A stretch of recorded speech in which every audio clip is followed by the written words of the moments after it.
We just sang about the presence being in this place. And I'm going to ask each of you to ask yourself, what is presence within you? Are you filled with love, compassion, forgiveness, gratitude? Or are we a little testy this morning? I got a little testy this morning. Had to do a little attitude adjustment. But as I sat here and just listened to Michael play and felt the beauty of each of you in this room, and I felt your intention, special intention, to actually be present here this morning, I'm not testy anymore. Thanks to you. And thanks to the presence that is within each of us and within this place. So thank you for being here today. You are such a wonderful gift to each of us, and so it is.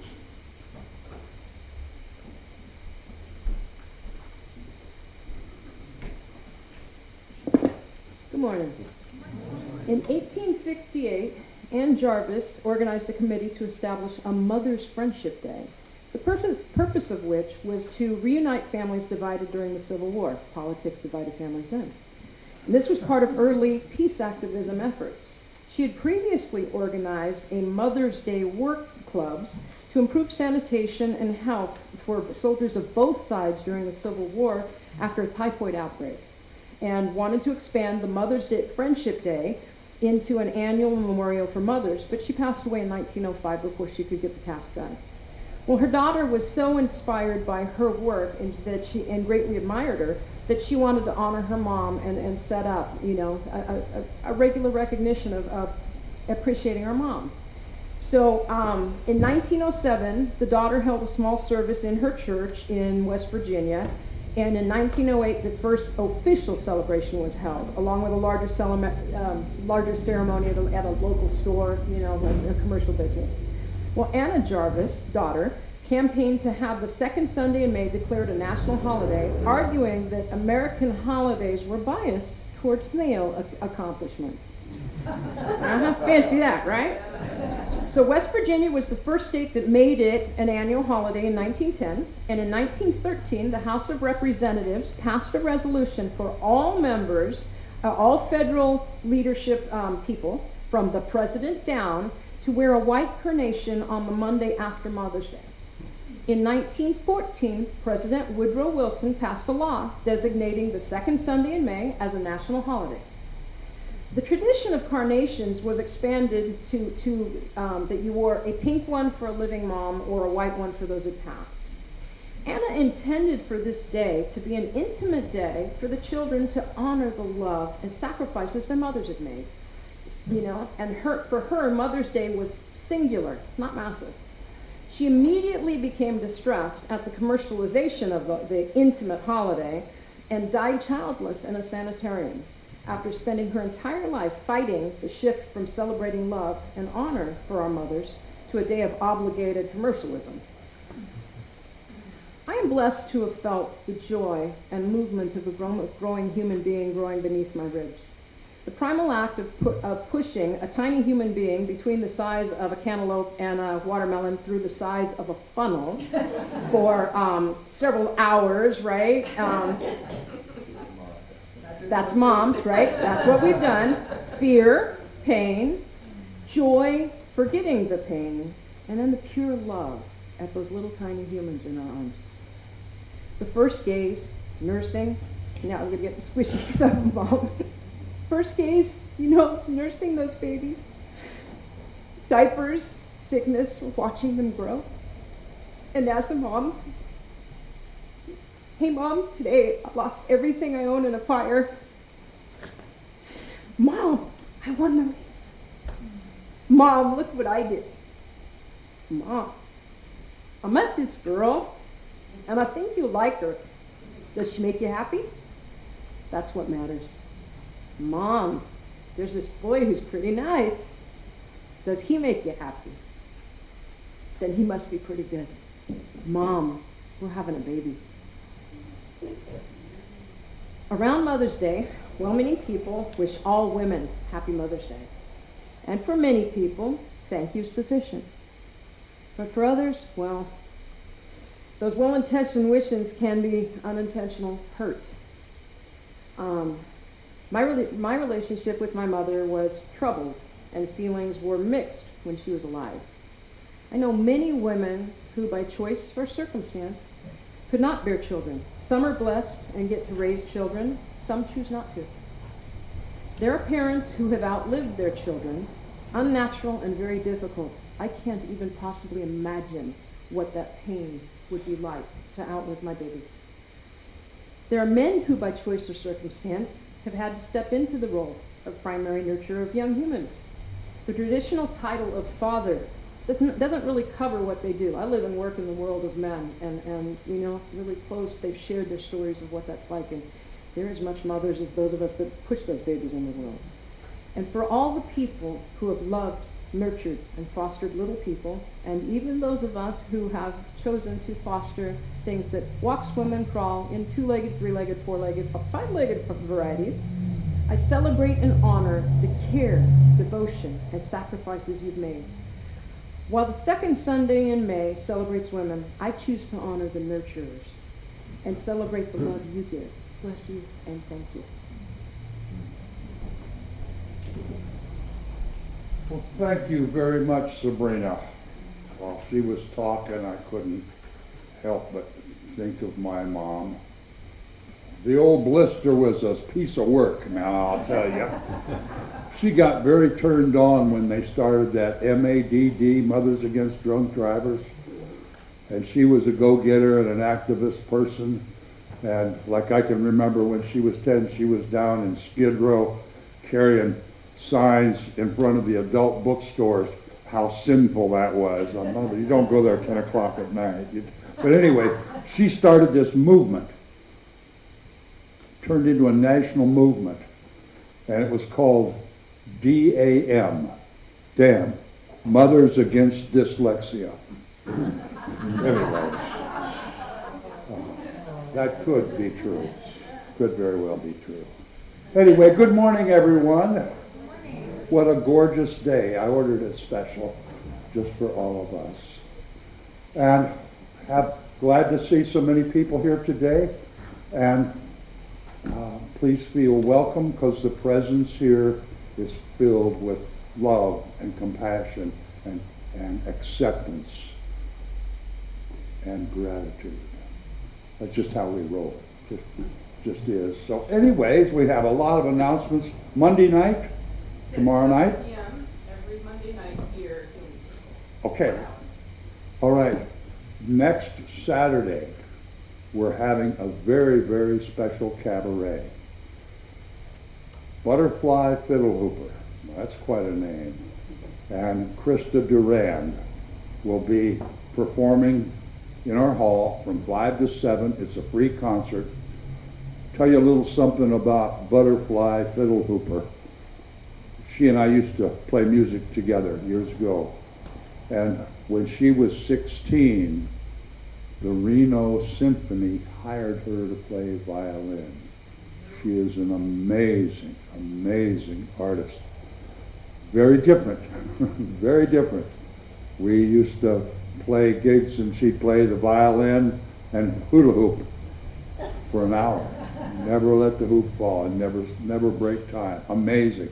And she has started now a group for young people. It's like alternative classical, alternative symphony for young people. She's amazing. And Krista Durand, she sang here one Sunday, sang classical music, and she plays piano, and it's going to be an amazing show next Saturday, 5 to 7. Please don't miss it. Just really be something very different. And talking about next Saturday, who would love to show up here about 10 o'clock and set up some tables and chairs? Okay, we got a crew. All right. Don't get here before 10. Sometimes we show up like at 9:30, and by the time the group shows up at 10, it's done. So let's just start at 10, and then we can all have the joy of working together to accomplish a goal. It'll just take a few minutes. Thank you. Sunday the 28th, I think. Is that right? 28th? That'll be our potluck. Am I forgetting anything, Wayne? Yes. Well, you're not forgetting this because you don't know about it. Oh.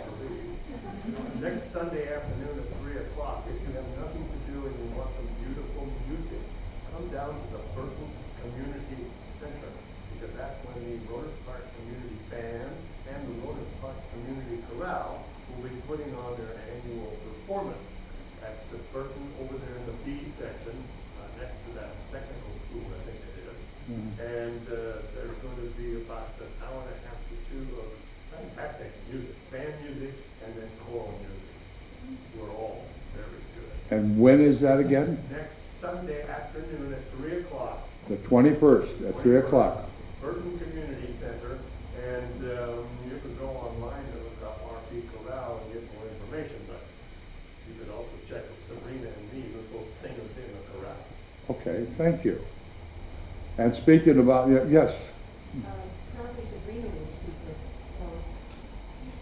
that's just what we were talking about. Sabrina, talk to us about COTS. Okay, there's a handful of people who've really been carrying the load and done a fine job, but we are desperate in order to finish the first several baskets of them. We are desperate for Windex, toilet cleaner, Swiffer setups. We don't have one of those at all for any of these baskets. So there's 4 items I need to complete 5 baskets and get them out of here.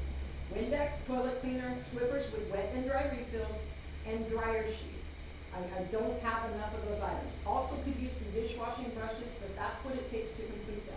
The other add-on things that would be nice to set these up, I could use some dish sets. They're asking for a setup of 2 plates, 2 cereal bowls, 2 cups, and I haven't had any of those donated at all. Just, it'd be nice to have a match, right? It's somebody starting out. The other add-ons that I don't have enough of, full bed sheet sets. I have not received any. I have no shower curtains and clips, no toilet brushes, might be nice, right? And dish sets there. So that's what we need, but those other items are the basic items that I must have in order to send these out the door. Windex, toilet cleaner, Swiffers, dryer sheets, and some dishwashing brushes. There's sponges in there, but nothing really get inside the jar. That's what I need to get these out the door. That's Okay. it. As soon as possible. They were hoping for these this week, and I don't have them complete then. Okay, here's, let me expound a little more on that. What this is for, they need 62, what they call these welcome baskets. They need 62. They asked Church of the Oaks if we could come up with like 20 of them sometime through the month of June. Down where it used to be the 101 Casino down on the north end of Petaluma, just north of that, right along the freeway, there was a little, looked like a Motel 6 or a Super 8, just a little strip motel. And COTS, the community on the shelter list in Petaluma, the homeless shelter, they acquired that somehow. And they are turning that motel into 62 efficiency apartments for permanent residents for homeless people. And their construction crew, which I think is a lot of donated work, and they were supposed to have them all ready to go on the 1st of June. Well, they're falling a little bit behind, which gives us a little more time. And but they're putting the kitchenette units in each one. That was the major construction required with the carpet and whatever. And so we've got a little more time. We were supposed to have at least 15 of them by the 1st. Well, now if we can get some by the 15th and some by the 21st. So I invite all of you to see what happens when you go pick up a few bottles of Windex and put them in the baskets back there, knowing that you're helping stock somebody's first apartment after living in a cardboard box or a sleeping bag for years. How you can actually help them have a home instead of a homeless. So I invite all of you to feel how that feels, because I've helped out a little and I feel grand. It's a delightful experience as you feel yourself putting stuff in those baskets back there. Okay. Any other announcements? Boy, there are, and I just can't remember what they are, but it'll come to me, I'm sure. Oh, I got one more thing. Would Miss Taylor, would you like to come up and say hi to everybody?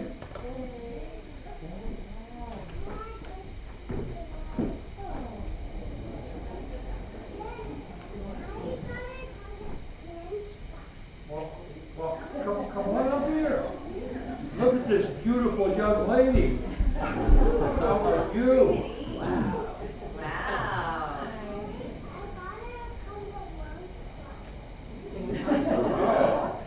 Wow. So what else can you tell us today?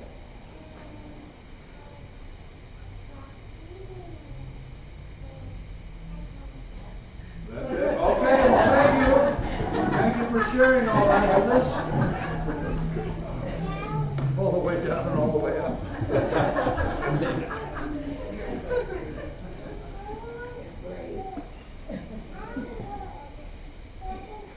All right, I suggest and invite all of us to stand up and sing "I've Got Peace Like a River," because it's everywhere. It's all around us this morning.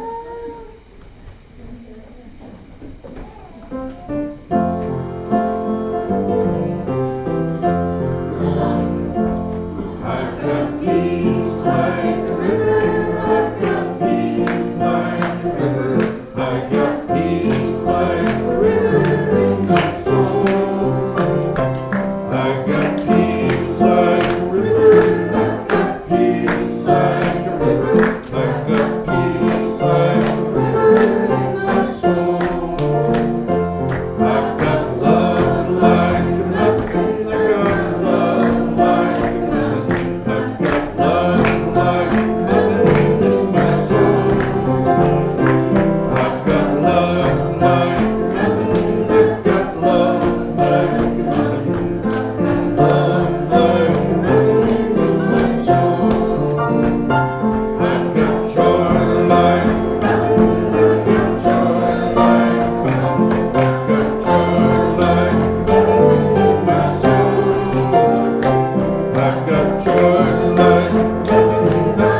invite all of you to join in on what has become a wonderful tradition here at Church of the Oaks as we greet each other in whatever fashion you may feel comfortable with.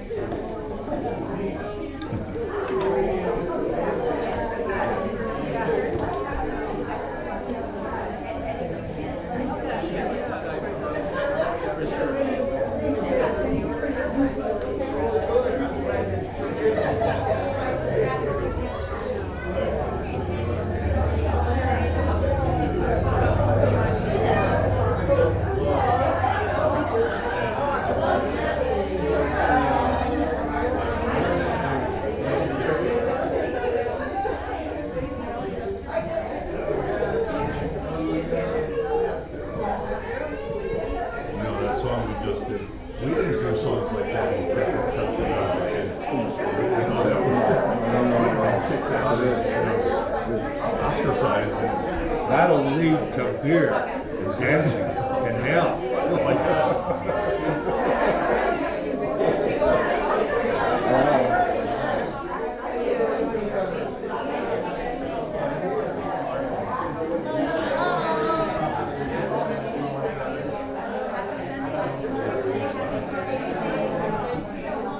Well, then, don't I know you?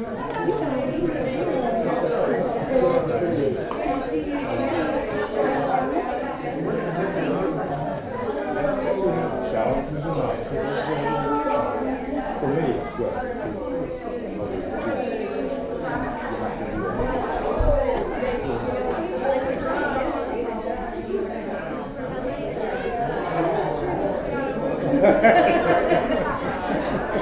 It's not the job, it's the people. That's always the variable. Yeah, that's why I get the big bucks.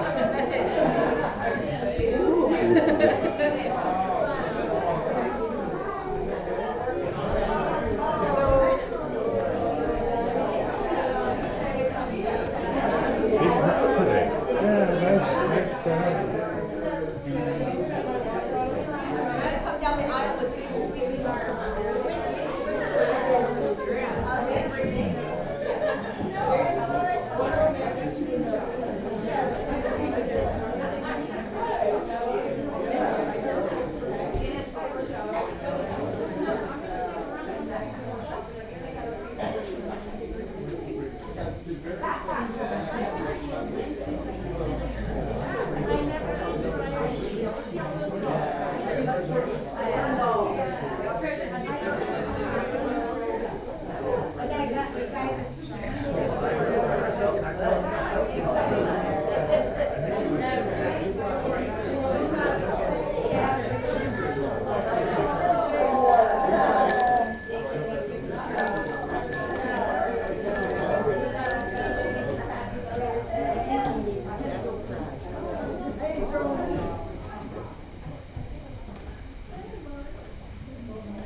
Well, what do you think? Was that good? How about a big deep breath, breathe all that goodness in, and just let it fill you up.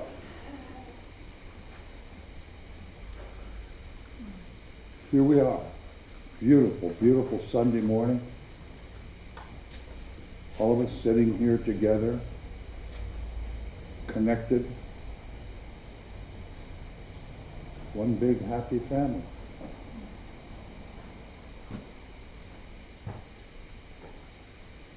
I can't imagine being aware of such a delightful abundance as having each other. To be able to share with each other our time and our talent and our thought and our treasure. Oh, and I think we're going to hear a lot about that today. We don't pass the basket here at Church of the Oaks. We have a basket in the back. But the reason we don't pass, it's not about asking for money. It's about We try to help each other establish and learn life practices and lifestyles where we are aware when we choose to share our time, our talent, our thought, and our treasure. We have COTS baskets that give us the opportunity to share our time, our talent, our thought, and our treasure. We have a basket in the back that we can choose to share our treasure with this place we call home.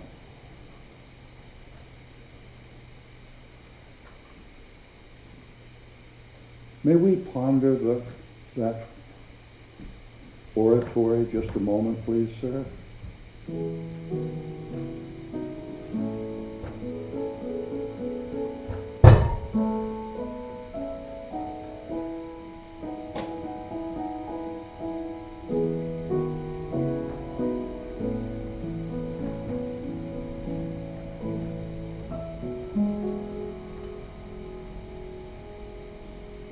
Thank you, Michael. And it's so good to have you with us today. The beautiful music you were playing earlier. Thank you. As we prepare ourselves for our practice this morning, let's sing together, Only Believe. All things are possible. Only believe.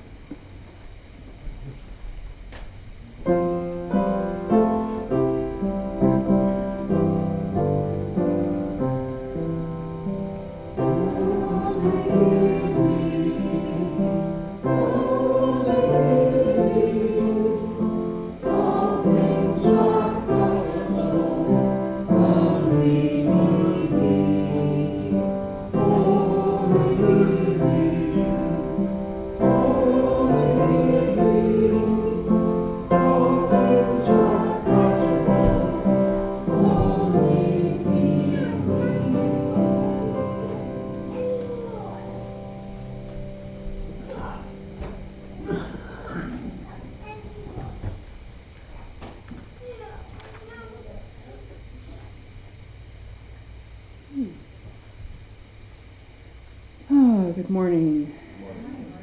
And here on this beautiful spring day, we're going to continue our flower-themed practice series. So I invite everyone to close your eyes, sink into your breath for a couple of rounds here. And we've all been looking at these beautiful bouquets up on the altar here, pink and the white. And we're going to let those colors surround us today. We're actually going to visualize in front of us a pink, rose quartz pink building big enough to walk into, like a little temple. If you've ever seen the chapel at, oh my gosh, I can't remember the name, the place up on the north coast there. It's just this beautiful little tiny building, and it's rose quartz pink, and you're going to walk into that. And we each get our own. We're just walking in, soaking up that color.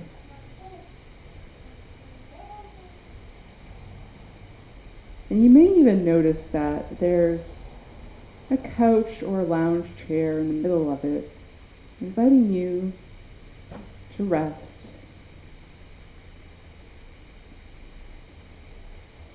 And what you notice as you sit down in this chair on this couch is this pink color is just flowing through you from all sides. Might be some white or some gold mixed in, but that pink is mostly what you're aware of, and it's just got the most beautiful, nurturing quality to it.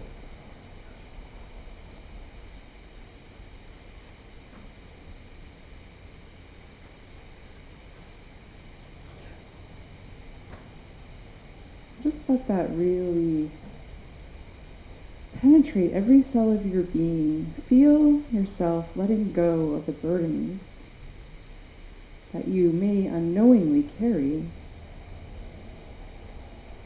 as you allow yourself to receive exactly what you need right now.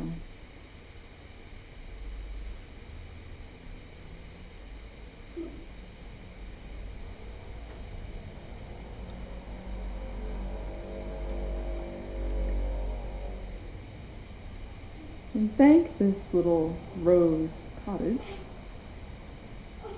for holding you in this way, knowing that you can come back anytime, especially when you're getting ready to sleep at night, and receive this healing again. And so it is. Namaste.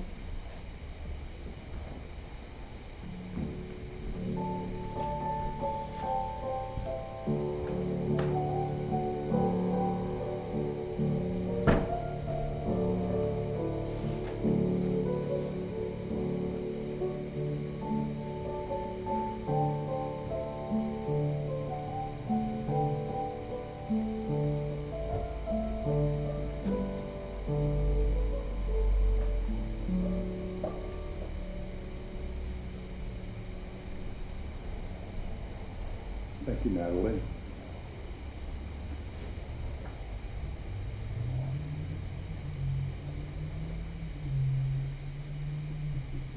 What does it say on the order of service for the message this morning?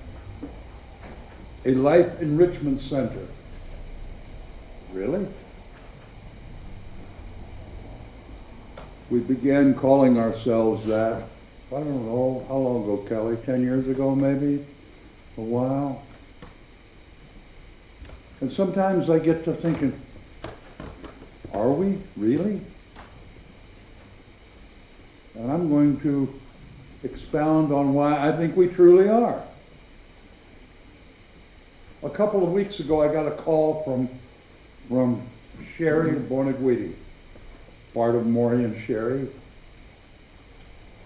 And she said, Pat, I need you to tell the congregation thank you. When they put out a call for a little bit of assistance around Easter, she had to go south, and Maury was going to be by himself, and he's having some real health issues. And we talked about it here, and we took a moment and just sent our energy out to them. She said, Pat, it's unbelievable. Since that occurrence, since the congregation made an intention to send out their love and their light and their prayers, whatever you want to name it or call it, Maury has improved from that minute. And she said, it's amazing. Amazing.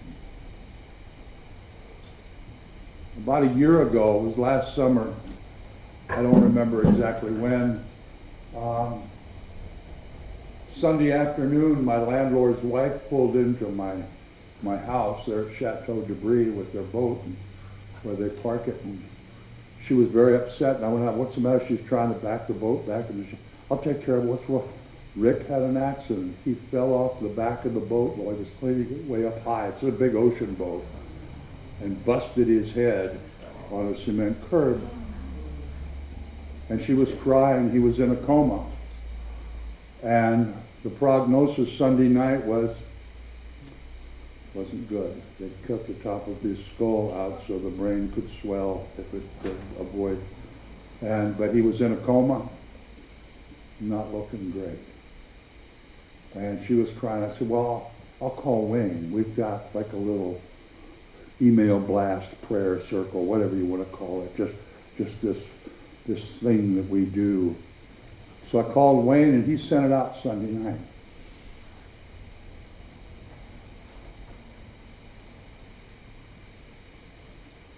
Monday morning, 7:15, I get a call from her, and I saw the number. And she said, whatever you're doing, it's working. He just woke up, and he says, what day is it? She said, Monday. He said, I've missed a whole day of work. And Posey, his name is Rick Posey. He's part owner of Accurate Forklift.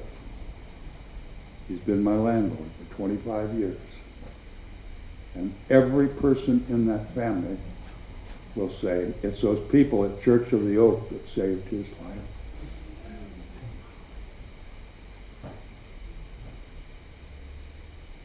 Life Enrichment Center. Oh yeah.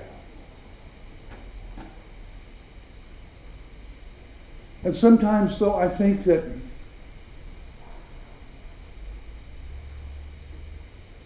maybe I'm not doing my job to the fullest. I don't know. I think I am. I give it my best.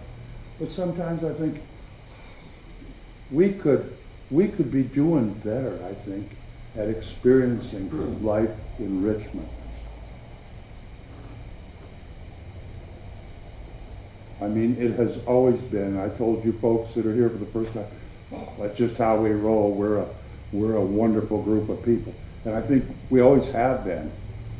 And that feeling of family is so warm and so bonding together. But sometimes I think we don't actually enrich our lives much.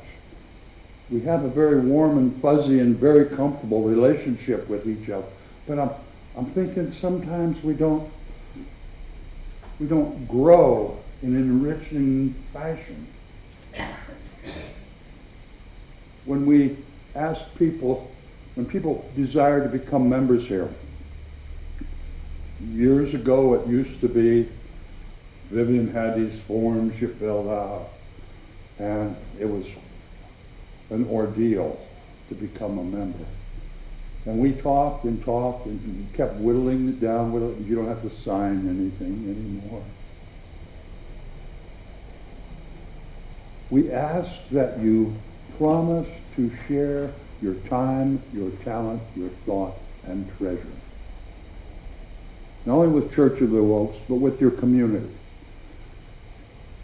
Because that sharing thing, ever since way before what we would call organized religion, ever since there were communities in sharing, the thinking people, the avatars of all time, have always said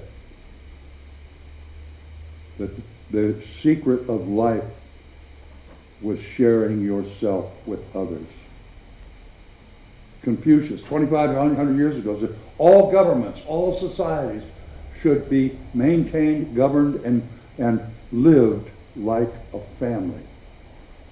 What's good for the whole family? That's the way we ought to set up the rules, set up the lifestyles. And when we think about time, talent, thought, and treasure, that's the four activities, the four sectors of life that are pretty much everything we do. And if we can develop a lifestyle where we can share that time and that talent and that thought and that treasure, the more we do, the more enriched our life experience is.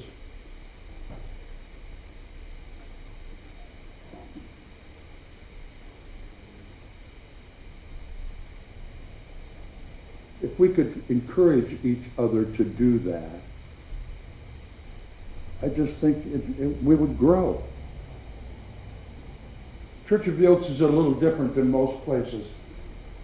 I have tried since I became the full-time minister, I've tried diligently to never, ever teach beliefs.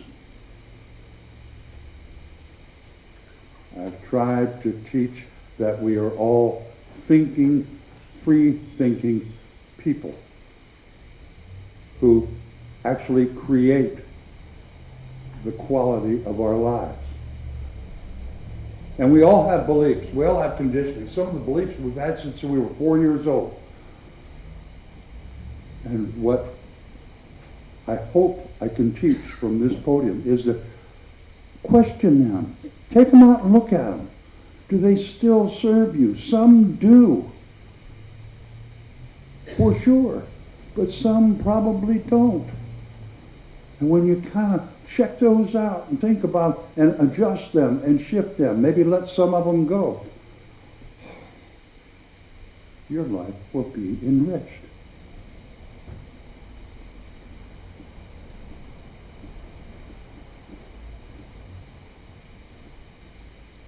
There is something about, there's not a person in this room, I'm kind of looking for words here, but there's not a person in this room, I am sure, that hasn't awakened some morning and felt lack. Oh my God, I don't have enough money to get through the week. Is there anybody who has never had that feeling? If so, you can leave. There's coffee and donuts next door. You can just go ahead and go. But that lack feeling that we have, it's a fear. And fear is just like hatred. It's a debilitating disease within us. And it limits and taints everything that we do. Wayne was telling me a story about how things were a little tough. He had shared his time and talent and thought and treasure. And when something unexpected came up, what do you know? Some extra money just came in. Because he has a lifestyle of sharing his time and talent and thought and treasure. He does what he can, what he thinks he can do, what he's developed a lifestyle of sharing, and that gives to the universe. And the universe picks that up and will give back to you in ways you never even thought. And this power of intention and power and thought, Bonnie can attest to how powerful that is. When she lost her son a year and a half ago, and the warmth that she felt from, and the love she felt from this congregation, it had a very healing and supportive effect for her. Is that right, Bonnie? That's what I mean about an enriched life. When we take the time to try to develop a life that is all about sharing and giving. Look around at the happiest people you know. They certainly aren't the richest, but they're the ones that give the most of their time and their talent and their thought and their treasure. And I know for a fact we stopped having fundraisers here at Church of the Oaks. We try to stay focused on why we're in business. To elevate consciousness, to expand our ability to understand things of the unseen, of the divine, of spirit. And if we stay focused on that, there's going to be enough money. That's the rule, that's the law, that's the covenant we have with the divine. If we work to follow all the spiritual truths that we can possibly figure out, and we don't know that it's right, but we think it is and it seems to be working, then the money part will take care of itself. But I know that there are people within this congregation who haven't enriched their lives to the point where they can get past the feeling of lack or not enough and give their money and their time and their talent and their thoughts. But we're here to help each other. If you have any ideas of how I can improve the way I offer or present things from this pulpit, please let me know. We come together for the purpose of enriching our lives and the lives of the people around us. And I feel so grand that we have, over the years, done some amazing things. But I think every once in a while we need, Richard used to come, I forget his last name right now, but he'd always come and he'd get back at the back and he'd say, thanks for the pep talk, Pat. And every once in a while we need a little pep rally, a little reminder about, oh, maybe we should reconsider how we're living our lives. Are we really giving and sharing? Or maybe we just show up for warm and fuzzy and fellowship. That's okay. It's certainly okay. There's nothing wrong with that at all. It's loving, it's comfortable, it's great. But is your life being enriched by that warm and fuzzy? Your life can be enriched if you work on improving and just kind of shifting a little bit in your lifestyle choices. What you think about your time and your talents and the opportunities you have to share these things. If you just open your eyes and look around, you can see opportunities to share and give and embrace people every day. Every day there are things that will present themselves to you, the universe, the divine, your neighbors, your kids, your parents, even that goopy uncle. They will give you opportunities where you can interact and share. And not only will your life be enriched, their life will as well. Sabrina talked about celebrating today, not necessarily motherhood, but those who embrace and nurture. Oh, every one of us can nurture. And I talk a lot about nurturing. Every life form thrives when it is nurtured. And when it's not, it can survive, but it won't necessarily thrive. But each of us has the opportunity to show nurturing to someone or something. Maybe it's a pet, maybe it's the flowers outside, whatever it might be, wherever your talent is, wherever your joy is, whatever your passion is. That's a great avenue to share, to funnel your time and your talent, your thought and your treasure through areas that you are passionate about, that you really care about. Like Mothers Against Dementia. You know, you can share them or whatever you can. We all have so many wonderful opportunities when we just kind of take a look around. Open up your heart, open up your mind. Maybe set some of your beliefs to the side a little bit and just look at the opportunities that come into our lives every day. And then maybe give thanks that we have each other. Give thanks that there's this place on the corner of West Sierra and Page where we can come and hear some old guy share some thoughts about what might be something that might improve the quality of our lives. Never ask you to believe anything.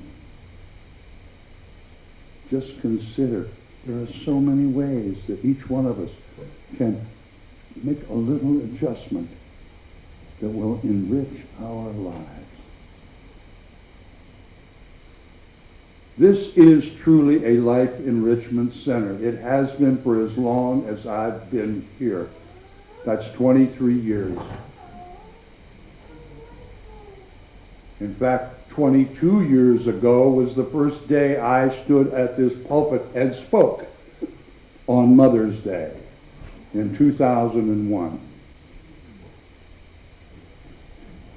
And being part of this place and listening to the ideas that were shared to me by Vivian Clark and the fellow members of this church, it has enriched my life beyond. I don't have enough time today to tell you in all the ways that my life has been enriched. and all of the nurturing I have received through some pretty tough times over these last 23 years from my family members sitting in this room.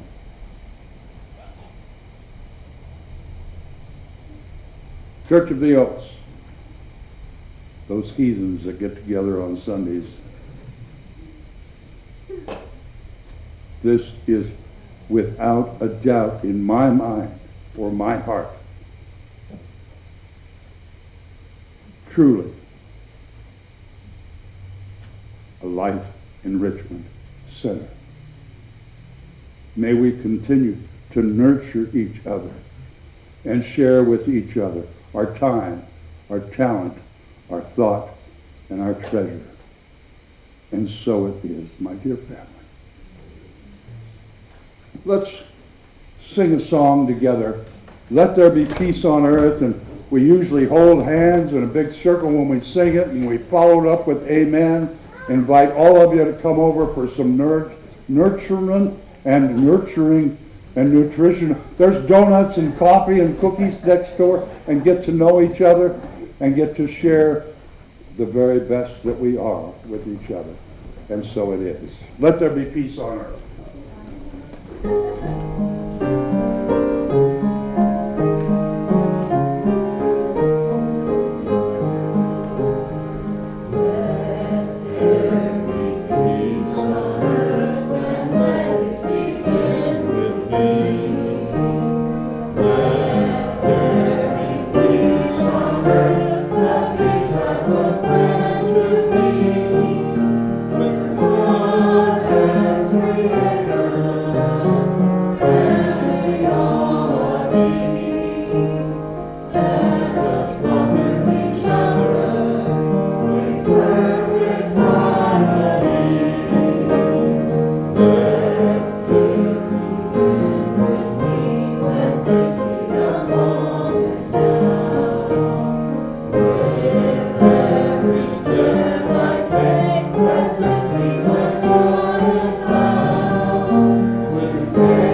you.